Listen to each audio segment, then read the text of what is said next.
வணக்கம் ஃப்ரெண்ட்ஸ். லட்சுமி அவர்கள் எழுதிய பூக்குழி அத்தியாயம் 5. ஆஃபீஸிலிருந்து வெளியே வந்தான் ராஜ்குமார். மாலை பொழுதாகி இன்னமும் வெயிலின் கடுமை தணிந்த பாடில்லை. வேர்வையில் விசுவிசுத்த சஃபாரியை களைந்துவிட்டு உடனடியாக வேறு உடுத்தி கொண்டால் தேவலை போன்றதொரு தவிப்பு. அந்த நிர்வாகத்தின் கார்களை நிறுத்துமிடத்தில் காலையிலிருந்து நின்று கொண்டிருந்த தனது ஆட்டோமேட்டிக் டாட்சனில் வந்து ஏறிக்கொண்டான். எத்தனையோ முறை அவன் நினைத்து கொண்டதுண்டு, இப்படிப்பட்டதொரு காரில் அகல்யாவை ஏற்றிக்கொண்டு சேலம் வரை போய் வந்தால். அவனது ஆசையை கடிதத்திலும் எழுதிவிட்டிருந்தான். ஆனால் அவளிடமிருந்து வந்த பதில், நம்ம வீட்டு காங்கயத்து காளை மாட்டு வண்டியில் சேலம் போகும் நெடுஞ்சாலை வரை உங்களுடன் சவாரி போய்விட்டு வந்தாலே எனக்கு போதும். கான்கார்ட் விமானத்திலே உலகத்தையே சுற்றி வந்த ஆனந்தம் அதில் அடங்கியிருக்கும். அத்தான், எதற்காக இப்படி அங்கலாய்க்கிறீங்க? சீக்கிரம் ஊர் வந்து சேரும் வழியை பாருங்கள். ஆரம்பத்தில் இடது கை இறங்கி வண்டியை ஓட்ட அவனுக்கு புதுமையாகத்தான் இருந்தது. வண்டி வாங்கிய கையுடன் அங்கே அதை ஓட்ட மறுபடியும் அவன் லைசன்ஸ் எடுக்க வேண்டியிருந்தது. அதற்கெல்லாம் அவன் சளைக்கவில்லை. ஆனால் நீடித்தீனியும் தனியாக அங்கே தங்கி வாழ முடியாது என்றவரை கொஞ்சம் காலமாக அவன் மனம் உழைந்து கொண்டிருந்தது உண்மையே. கழிநீர் குழாய்ப்பதில் ஈடுபட்டிருக்கும் ஒரு பிரபலமானதொரு பொறியியல் நிறுவனத்தில் தான் அவன் வேலை பார்த்து கொண்டிருந்தான். நல்ல சம்பளம். ஆஃபீஸுக்கு சிறிது தொலைவில் இருந்த குடியிருப்பு பகுதி ஒன்றில் ஓர் அரபியர் வீட்டு அறைகளை வாடகைக்கு எடுத்து கொண்டிருந்தான். வண்டியை நிறுத்திவிட்டு மாடிப்படிகளில் விரைந்து கதவை திறந்தான். எல்லா வசதிகளையும் கொண்டதொரு சிறிய ஃப்ளாட் அது. உள்ளே இருந்த குளிர் சாதன அமைப்பு குளிர அவனை வரவேற்றது. அப்பாடா என்று தன்னையும் மீறி ஒரு பெருமூச்சு விட்டான். கதவை தாளிட்டு கொண்டு முதல் காரியமாக குளிக்க சோப்பும் துவாலியமாக புறப்பட்டான். அருவி போல் குழாயில் கொட்டிய நீரை கையில் ஏந்தி என்னவோ யோசனையுடன் வாயில் ஊட்டி கொண்டவன் தூ தூ என்று துப்பிவிட்டான். 24 மணி நேரமும் தங்கு தடையின்றி குழாய் சுத்தப்படுத்திய கடல் நீரை கொட்டி கொண்டிருந்தது. ஆனால் காவேரி தண்ணீரின் ருசி அதில் இல்லையே என்ற ஏக்கம் நெஞ்சை விசையவே. தாயகத்தின் நினைவு உள்ளத்தை குடைந்தது. தாயும் மனைவியும் சிந்தனையை வியாபித்து கொண்டனர். இன்னும் சில மாதங்கள் தாம் இருந்தன. வேலையின் ஒப்பந்த காலம் முடிந்ததும் அடுத்த விமானத்தில் பறந்து விட மாட்டோமா என்றதொரு தவிப்பு அவனுக்குள். நாளுக்கு நாள் அது புழுவாக மனத்தை அரித்து கொண்டிருந்தது. துவாலையால் உடலை துடைத்து கொண்டு அதை இடையில் அணிந்தபடி படுக்கை அறைக்குள் புகுந்தான். அலமாரியில் தொங்கிய சுத்தமான உடையில் ஒரு பேண்டையும் ஷர்ட்டையும் எடுத்து அணிந்து கொண்டான். தாகம் நாக்கை வரட்டியது. குளிர் சாதன பெட்டியை திறந்து தண்ணீர் பாட்டிலை கையில் எடுத்த போதுதான் கவனித்தான். குடிநீர் மீதி ஒரே ஒரு பாட்டில் தான் இருந்தது. மடமெனவென்று கையில் இருந்த பாட்டில் தண்ணீரையும் குடித்துவிட்டு அலுப்புடன் ஓர் ஆசனத்தின் மீது அமர்ந்து கொண்டான். வீட்டை சுத்தப்படுத்துவதிலிருந்து படுக்கையை தட்டி போடுவது, காஃபி போடுவது, குடிநீர் வாங்கி சேமித்துக் கொள்வது வரை எல்லாம் அவனே செய்தாக வேண்டிய நிர்பந்தம். வெளியே வேலையும் செய்துவிட்டு வீட்டிலும் வந்து பாடுபட்டு குடிக்க தண்ணீரை தேடிக்கொண்டு பிளாஸ்டிக் கேன்களுடன் ஓட வேண்டிய கட்டாயம் அவனுக்கு தேவையில்லை தான். தானாக தேடிக்கொண்ட தண்டனை. இப்படித்தான் ஒரு நாள் அவன் மனம் புழுங்கி போயிருந்த போது குடிநீர் கொண்டு வர பிளாஸ்டிக் கேனுடன் புறப்பட்டான். ஏதாவது செய்து கொண்டிருந்தால் ஊர் நினைப்பு உள்ளத்தை வருத்தாது என்ற எண்ணம். கம்பெனி மூலமாக தபால் பெட்டி எண்ணுக்குத்தான் அவனுக்கு கடிதங்கள் வருவது வழக்கம். அன்று பகல் வந்த கடிதங்களில் அகல்யாவிடமிருந்து பதிலை காணவில்லை. அம்மாவுக்கு இப்போது உடம்பு எப்படி இருக்கிறது? அகல்யாவுக்கு இதை பற்றி கடிதம் எழுதுவதை விட தலை கொண்டு போகிற வேலை என்ன இருக்கும்?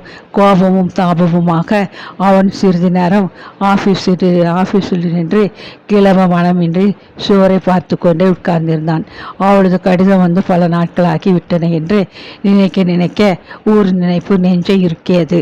ஓங்கி தலையில் அடித்துக்கொண்டு வாய்விட்டு அழ வேண்டும் போன்றதோர் இனம் விளங்காத தாபத்துடன் தான் வரும் வழியில் குடிநீர் வாங்க காரை வாட்டர் பியூரிஃபிகேஷன் சென்டர் அருகே நிறுத்தி டிக்கியில் இருந்த கேன்களை எடுத்து 2 கேன்கள் நிறைய குடிநீரை வாங்கி நிரப்பிக் கொண்டான். சட்டை பைக்குள் போஸை பத்திரமாக வைத்து கொண்டு நின்ற போதுதான் யாரோ தோலை தொடுவதாக உணர்ந்து திடுகிட்டு திரும்பினான். ஹாய், நீயா என்று முதுகில் செல்லமாக தட்டிய அந்த அமெரிக்க இளைஞனை அவன் முன்பின் பார்த்ததில்லை. வியப்புடன் அவன் எதுவும் பேசும் முன் அந்த வாலிபன் அவனை பார்த்து முறவளித்தான். அவசரம், பிறகு பார்க்கிறேன்.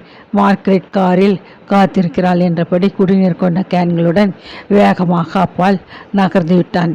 மிஸ்டர் என்று அவனை கூவி அழைத்து பேச வேண்டும் என்ற ஆவலுடன் ராஜ்குமார் வாயை திறக்க முன் அந்த வாலிபனின் கார் நகர்ந்து விட்டது. வீட்டுக்கு வந்த அவனுக்கு அன்று வெகு நேரம் ஒரே குழப்பம். யார் அந்த அமெரிக்க வாலிபன்? அறிமுகமில்லாதவன். தெரிந்தவன் போல் தோலை தட்டி நீயா என்றானே, ஏன்? வெகு நேரம் குழம்பிக் கொண்டு உட்கார்ந்தவனுக்கு அகல்யா மீது திடீரென்று எரிச்சல் பொங்கிக் கொண்டு வந்தது.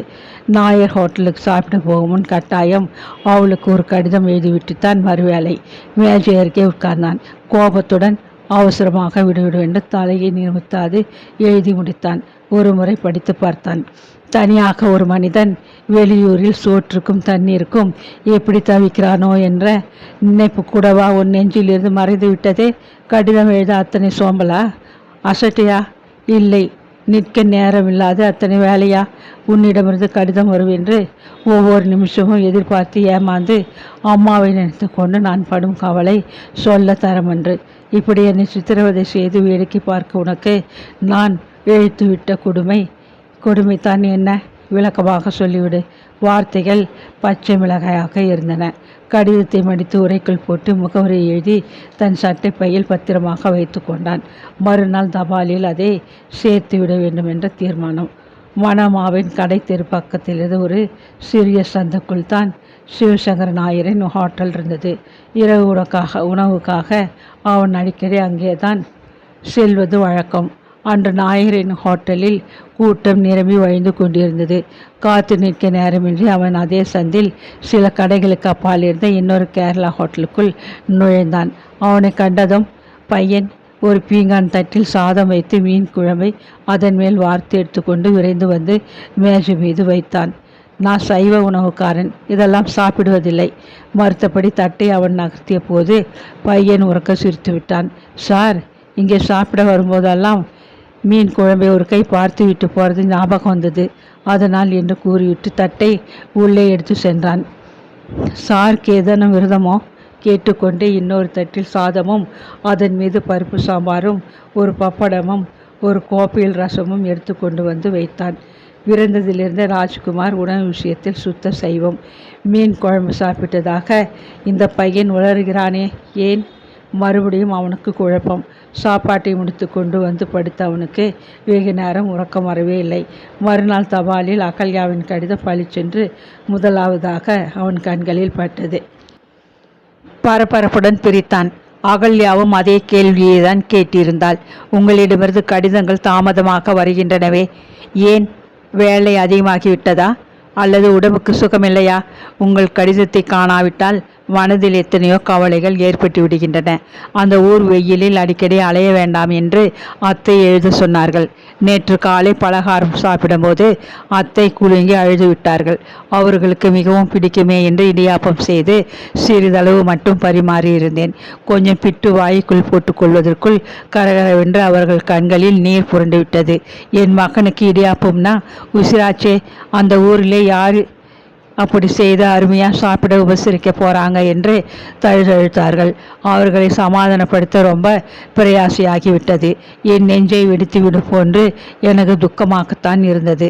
காசிக்கு போனவர்கள் தங்களுக்கு பிடித்த பொருள்களில் எதையாவது ஒதுக்கி விடுவாங்களாமே, அதுபோல் நீங்கள் வரும் வரை உங்களுக்கு பிடித்தமான உணவு வகைகளை நானும் ஒதுக்கி விட்டிருக்கிறேன்.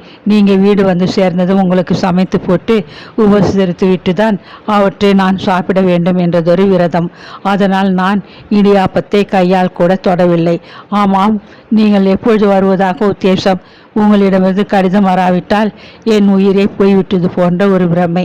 உணர்வுகள் தோய்ந்து நான் துவண்டு போய்விடுகிறேன்.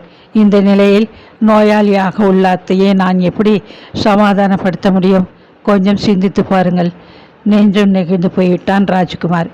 சட்டை பையில் இருந்த தன் கடிதத்தை எடுத்து சுக்கலாக கிழித்து குப்பை கூடையில் போட்டுவிட்டு இடைவெளியின் போது அமைதியாக உட்கார்ந்து வேறு ஒரு கடிதம் எழுதி தபாலில் சேர்த்தான். அகல்யா அவன் மீது உயரே வைத்து கொண்டிருக்கும் ஒரு நல்ல மனைவி. அவளை வார்த்தைகளால் மனம் நோக செய்வது எத்தனை பெரிய தவறு. தன்னுள்ளே எண்ணி மருகி போனான். அவளை பற்றிய இனிய நினைவுகள் நெஞ்சை நிறைக்க அவளுக்கு ஏதாவது வாங்கி ஊருக்கு அனுப்ப எண்ணியவனாக சில தினங்களுக்கு பிறகு ஒரு நாள் மாலை கடை தெரு பகுதிக்கு வந்திருந்தான். சூப்பர் மார்க்கெட்டுக்குள் புகுந்து தேவையான சாமான்களை பார்த்து வாங்கி கொண்டிருந்த போது காமேஷ் என்று கூப்பிட்ட குரலை கேட்டு திரும்பி பார்த்தான். சாமான்கள் நிறைந்த பிளாஸ்டிக் பையுடன் ஒரு பஞ்சாபிக்காரர் அவன் அருகே வந்தார். நீங்கள் தவறாக எண்ணிக்கொண்டு விட்டீர்கள். நான் காமேஷ் இல்லை, புன்முறுவலித்தான் ராஜ்குமார். வியப்பில் அயர்ந்து போன அவன் நம்பாதவர் போல் அவனை மேலும் கீழும் வெறித்து பார்த்தார். மன்னிக்கவும் என்று முணுமுணுத்து வேகமாக அங்கிருந்து வெளியேறிவிட்டார். காமேஷ் யார் அவன்? தனக்குள்ளே கேட்டுக்கொண்டு அலங்கார பொருள்கள் இருந்த பகுதிக்கு விரைந்தான். அங்கே இருந்த ஒரு பெரிய நிலை கண்ணாடியில் தன் முகத்தை பார்த்து கொண்டான்.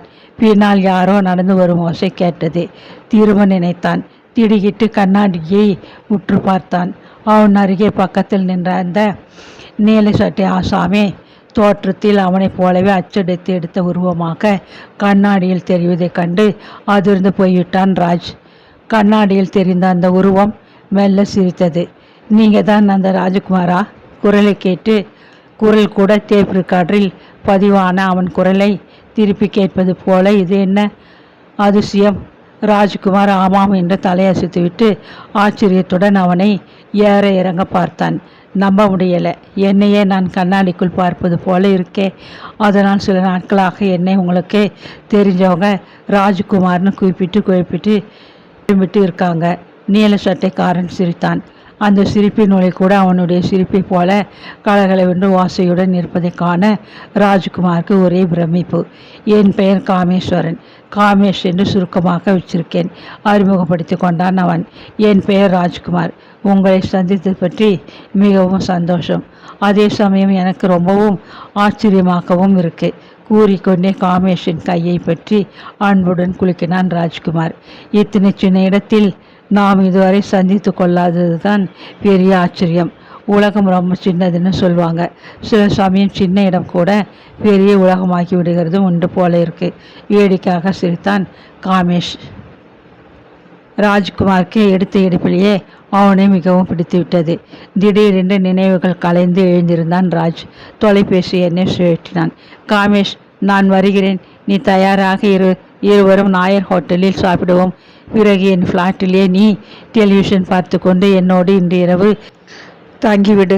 நாளை நமக்கு லீவு தானே, என்ன சொல்கிற? சரியா? இதோ வரேன். ஃபோனை வைத்துவிட்டு வெளியில் செல்ல ஆயத்தமானான். நடுக்கடலில் மூழ்க இருக்கிறவனுக்கு ஒரு துரும்பு ஆகப்பட்டது போல் தனிமையை துளைக்க தவித்தவனுக்கு ஓர் இனிய நண்பன் கிடைத்து விட்டான் என்ற திருப்தி அவனுக்கு.